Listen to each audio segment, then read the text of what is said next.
All right, so ever wondered what it actually takes to turn a simple handshake into a deal that a court will enforce? Today, we are going to trace the entire journey of a legal agreement in India, all the way from a casual chat to a totally ironclad asset.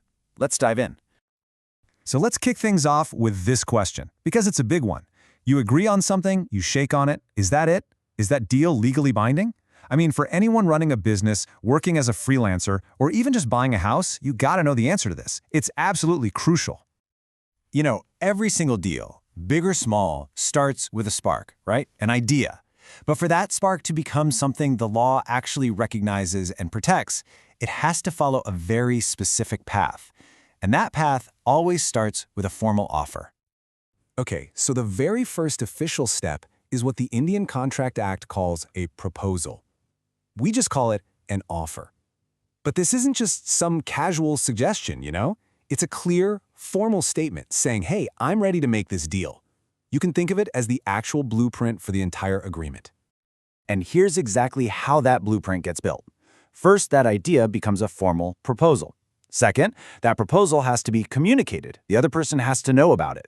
Third, they have to accept it exactly as is, no changes. And if they do, boom. That's when it becomes a legally recognized promise. It's a precise sequence and you can't skip a step. Now here's where it gets interesting. Not every promise is a legally enforceable contract. To get there, a promise needs a really solid foundation, and that foundation is built with some very specific legal ingredients. If you're missing even one, the whole structure can just fall apart. For that promise to level up into a valid contract, it basically has to pass this checklist. The people involved have to be competent, so for example, not minors. There has to be what's called lawful consideration, which really just means something of value is being exchanged on both sides. And pretty obviously, the whole point of the deal can't be for something illegal. But, out of all of these ingredients, the single most important one is free consent. The law puts it beautifully. People consent when they agree upon the same thing in the same sense. It's all about a true meeting of the minds. Everyone has to be on the exact same page, no confusion. And the law is crystal clear about what shatters that free consent. If someone was forced into a deal, or tricked, or straight up lied to, through coercion, fraud, any of these things, then that consent is considered tainted. And a tainted consent just poisons the entire foundation of the contract. And this leads to a really crucial difference. So a contract that was signed because of, say, fraud is voidable. This is huge. It means the person who was wronged gets the power to decide. They can either cancel the deal or choose to go ahead with it. But a contract with an illegal purpose, that's void right from the start. It's a legal non-starter. Nobody can enforce it ever. Okay, so let's say you did everything right. You've got a valid contract. But then, the other person flakes. They don't do what they promised. What happens now?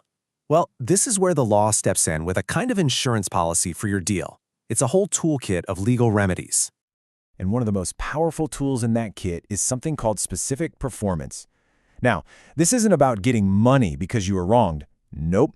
This is a court order that forces the other party to do the exact thing they promised to do in the first place. It's all about making them follow through on the deal. But courts are practical, right? They won't order specific performance for something that's just impossible to oversee, like a really complex, long-term service contract. And they definitely won't force contracts that are deeply personal. Think about it. You can sue a famous painter for money if they back out of painting your portrait, but you can't get a court to force them to pick up a brush and create a masterpiece against their will. All right, so you've got a solid, enforceable contract. Now it's time for the main event, the handover. This next stage is all about the actual transfer, making the property officially and legally yours.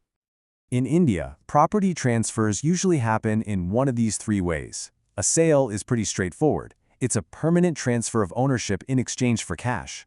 A lease, on the other hand, is temporary. You're just getting the right to use the property for a while. And then there's a gift, which is a transfer made out of goodwill, with no money changing hands at all. And that brings us to the final, and I'd argue, the most important step in this whole process. This is the part that takes your private agreement and turns it into an official public record. This is what gives you the ultimate legal shield. Now, believe it or not, this number, 100 rupees, is a huge deal in Indian property law. It might seem small, but this amount acts as a legal trigger for a step you absolutely cannot skip. So why on earth does this tiny amount matter so much? Because the law is very clear. Any deal involving immovable property, we're talking a sale, a gift, a long-term lease, that's worth more than 100 rupees must be officially registered. This is the step that makes your ownership legally concrete. It puts it on the public record for everyone to see. And the law draws a really sharp line here. Big ticket items like property sales over 100 rupees or leases that go for more than a year, compulsory registration, no way around it. But for smaller stuff, like a short-term lease, it's optional. Though honestly, it's still probably a very good idea. Okay, but wait. Before you can even register the document, there's one more hoop. Stamping. You can think of stamp duty as a tax you pay to the government on your document, and paying it is what makes your agreement legally valid and admissible as evidence if you ever end up in court. And this, right here, is the final crucial takeaway. If your document is one of those that requires registration and you just don't do it, it basically becomes invisible to the legal system. You can't use it in court as the primary proof that the transaction ever happened. It's a massive risk that could completely undermine your entire deal. So, as we wrap up this journey all the way from a simple handshake to a stamped and registered deed, the final question really is for you. Think about your most important agreements, whether it's in your business or your personal life. Have they actually completed this whole journey and gotten the full, unbreakable protection of the law?